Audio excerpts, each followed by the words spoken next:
అందరికీ నమస్కారం అండి. ఇట్లు మీ కృష్ణవేణి ఛానల్. ఈరోజు కథ చివరి వరకు వినండి. నచ్చితే లైక్ చేయండి. అనగనగా ఓ శివాలయము ఉండేది.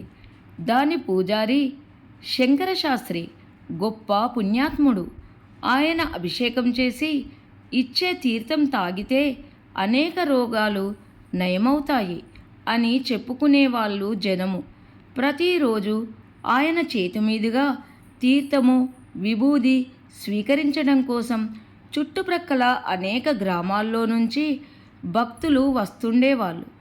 ఒకసారి ఆయనకు శివుడు కలలో కనిపించాడు. స్వామి, ఏ రోజుకా రోజు నీ రాక కోసము ఎదురు చూడటం తప్పిస్తే మరింకేదీ నాకు తృప్తినివ్వటం లేదు. నన్ను నీతో తీసుకొని పోరాదా అని అడిగాడు శంకరశాస్త్రి ఆయనకు నమస్కరిస్తూ. శివుడు నవ్వి, దానికోసం నువ్వు మరింత కృషి చేయవలసి ఉన్నది అంటూ తన చేతిలో ఉన్న మట్టి పాత్రను అతని చేతిలో పెట్టాడు. ఇదిగో, ఈ మట్టి పాత్రను చూశావు కదా, ఇది ఎవరి చేతిలో ఉన్నప్పుడు బంగారంలాగా మెరుస్తుందో అట్లాంటి వాళ్ళు అత్యంత పుణ్యవంతులన్నమాట. వాళ్ళు చేస్తున్నవి పవిత్ర కర్మలు. ఆ కర్మల కారణంగానే వారికి అనంత దీర్ఘాయుష్యు, ఆ తర్వాత నా సాన్నిధ్యము లభించనున్నాయి అని చెప్పేసి మాయమైపోయాడు శివుడు. మొదట ఇదేదో అద్భుతమైన కళ అనుకున్నాడు. కానీ ఆ తర్వాత ఆలయానికి వెళ్ళి చూసేసరికి నిజంగానే అక్కడ ఓ మట్టి పాత్ర కనిపించింది శంకరశాస్త్రికి. ఆయన చాలా భక్తిగా ఆ మట్టి పాత్రను తాకి చూశాడు. అది రంగు మారలేదు. అయితే స్వతహాగా మంచివాడైన శంకరశాస్త్రి అందుకు బాధపడలేదు. నేను ఇంకా పుణ్యం సాధించాలి అని తెలియజేసేందుకు గాను భగవంతుడు ఇచ్చిన కానుక ఇది.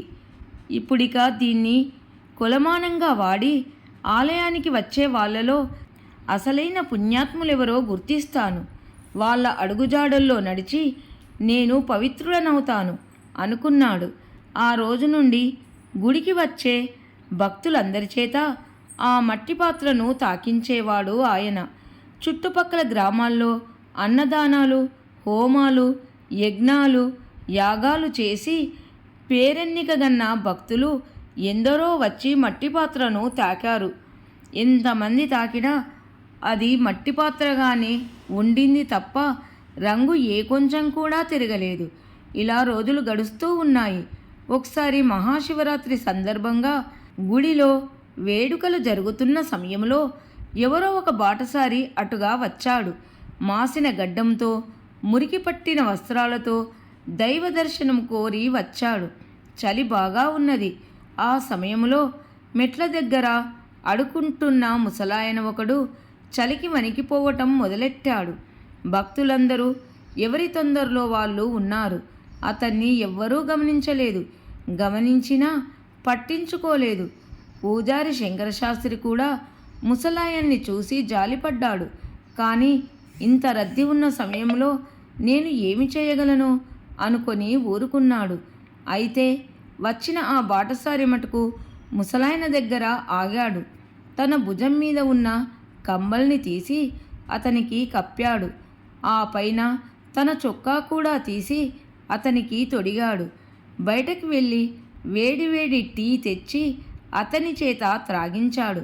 భగవంతుడికి అర్పించేందుకు గాను తను తెచ్చిన పండును కూడా ముసలాయనకు ఇచ్చివేశాడు.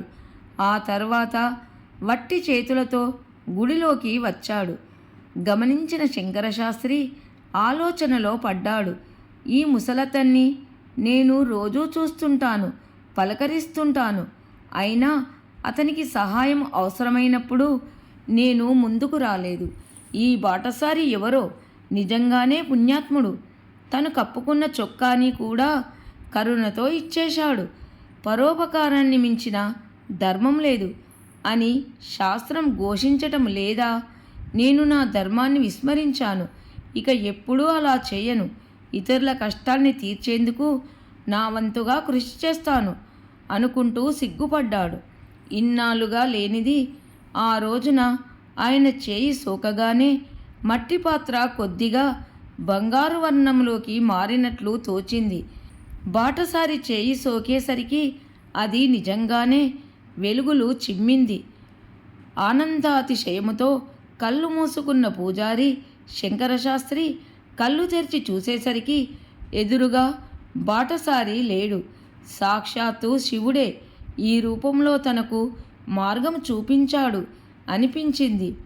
ఆశ్చర్యముతో నోరు తెరిచిన శంకరశాస్త్రికి అటుపైన ఎలాంటి ప్రయోజనాన్ని ఆశించకుండా ఇతరులకు సహాయం చేయాలి, అందరము అదే పుణ్యమంటే అని ఆచరణలో చూపిస్తూ చరితార్థుడైనాడు ఆయన.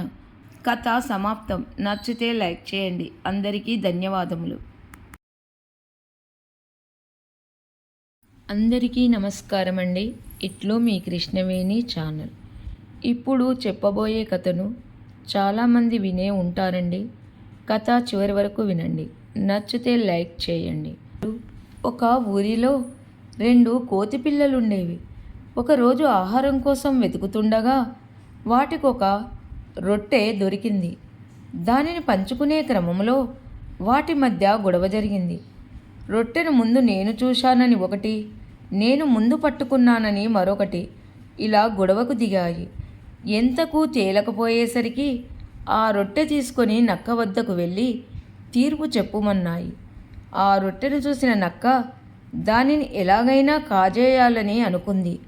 అది ఒక త్రాసు తెచ్చి రొట్టెను 2 ముక్కలు చేసింది. ఒక దానిలో బరువు ఎక్కువైందని దానిలో కొంచెం తినేసింది.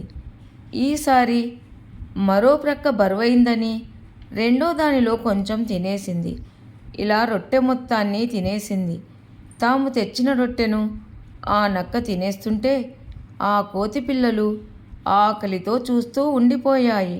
ఇద్దరి మధ్యలో గొడవైతే పరిష్కరించుకోవాలి, కానీ 3వ వ్యక్తి వస్తే పరిణామం ఇలా ఉంటుంది. కథ సమాప్తం. నచ్చితే లైక్ చేయండి. అందరికీ ధన్యవాదములు.